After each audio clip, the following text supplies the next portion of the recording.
Morning to you both. I know it's not 24 hours yet since what we saw yesterday, but you heard there, no doubt, from John. It's still riling a lot of people. It is, yeah, but look, he's out. It's as simple as that. You can go.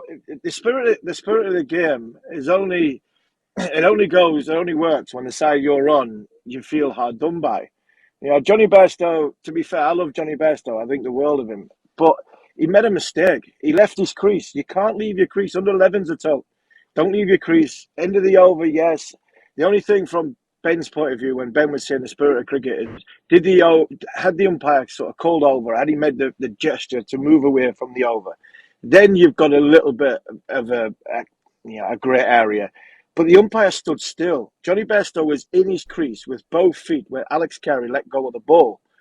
The ball was in midair when Jonny Bairstow left his crease.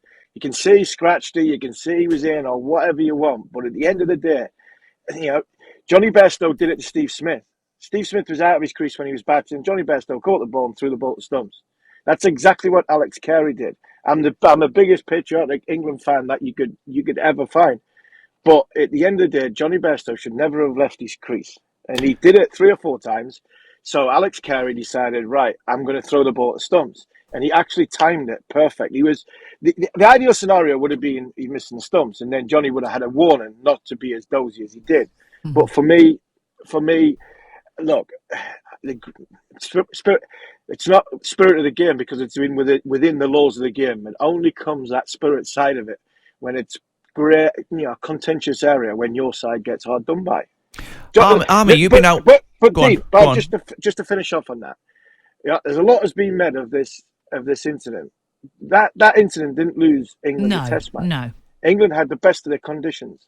England didn't bowl very well on the first morning, and England were 188 for 1 when Nathan Lyon walked off the field. One of the best finger spinners of all time, if not in the modern generation.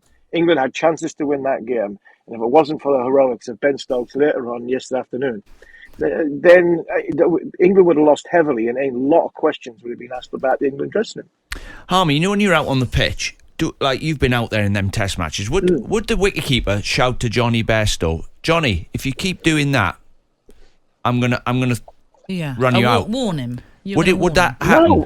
No. No. Why would you? Why would you? You at the end of the day, you're playing. It's international cricket. If somebody wants to sort of make a mistake, it's like I tried to say to yesterday if I was bowling at somebody, and I felt somebody was moving around the crease and felt as though they were lining me up nicely, I would change my game accordingly to what he's doing. Now all Alex Carey's doing is he's doing that. He's seen that Jonny Bairstow's left his crease 2 or 3 times. I'm not going to warn him. If he wants to leave his crease, that's fine. The laws of the game is if a ball hits the stumps, when a man's out of his crease, he's out. It's like offside position in football. There's no grey areas in that. You're either offside or you're not offside. You're either foot's behind the line or your bat's behind the line or you're not. So, but Army, what if you were bowling then and someone's backing up? You're bowling, right? Would you stop and then just run them out? That's completely different. That is completely different. Somebody's trying to take advantage of you and a single. What I would do in that situation, as I was walking back from my mark, I'd say to him, "Look, mate, no more. You got a bit of a head start there. I'm warning you."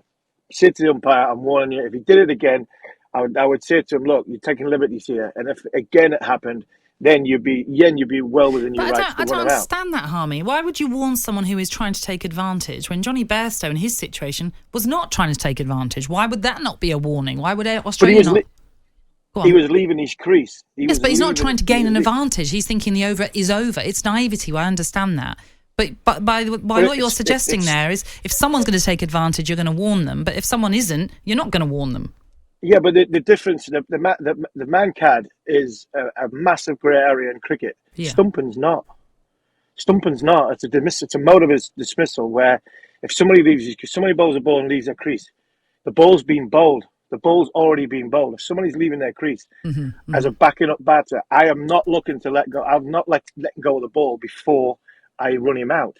This ball has been bowled. The difference is here. The ball has been bowled. So the ball has been bowled, the wicketkeeper's got it and he's thrown it the stumps.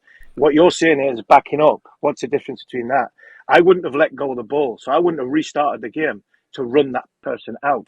if you know what I mean. Yes. So the game has been started by the bowler bowling. The wicketkeeper's got the ball. He's thrown the ball. That's taking us the bill off from a distance or from close up.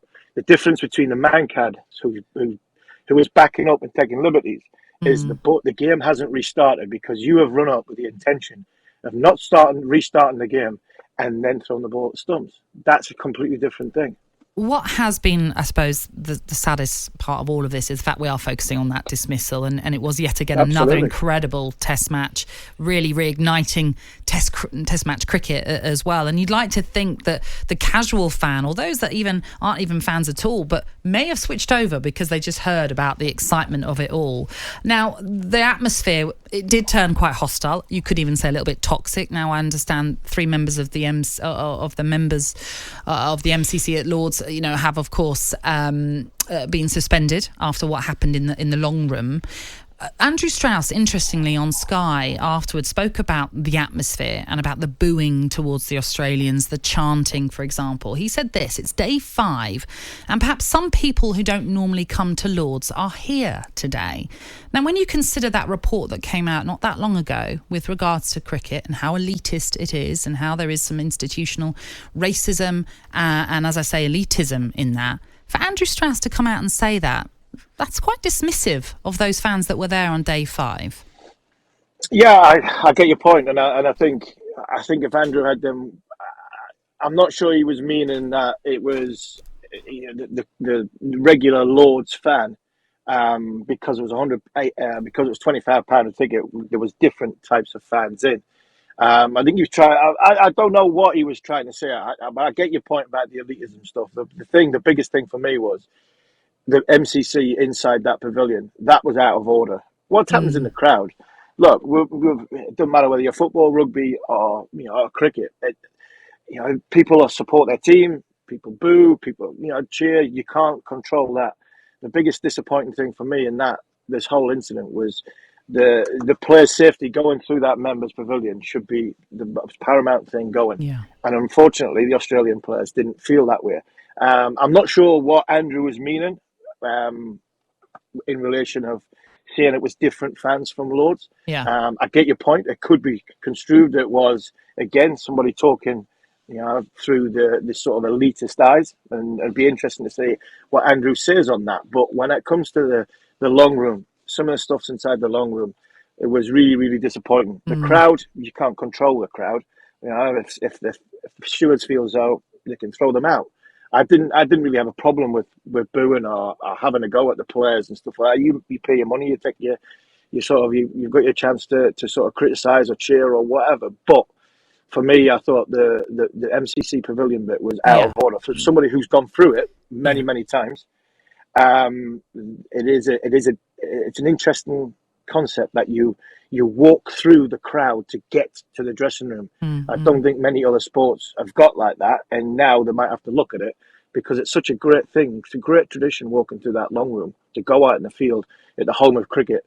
If that has to be changed because of 1 or 2 mindless idiots from inside the MCC, then we're in a sad place for the game of cricket. Yeah. Well, Harmy, you make a great point about those members. Like I say, they have been suspended pending an investigation by the MCC. But I think maybe Andrew Strauss might need to clarify his comments if he's asked about them again, because at the end of the day, we want to attract new fans. We want to attract the casual fans to become the permanent fans as well. So, maybe they were slightly misconstrued in what he was trying to get across. But anyway, Harmy, thank you for being Steve. with us. So much that we could have talked about. We could have talked about the third test, Nathan Lyon out as well, and can England fight back? And as I said, Ben Stokes is positive that they can do that. This is talkSPORT Breakfast. talkSPORT Breakfast, waking you up Monday to Friday morning from 6 a.m. on AM, on DAB, via the talkSPORT app and on your smart speaker. talkSPORT.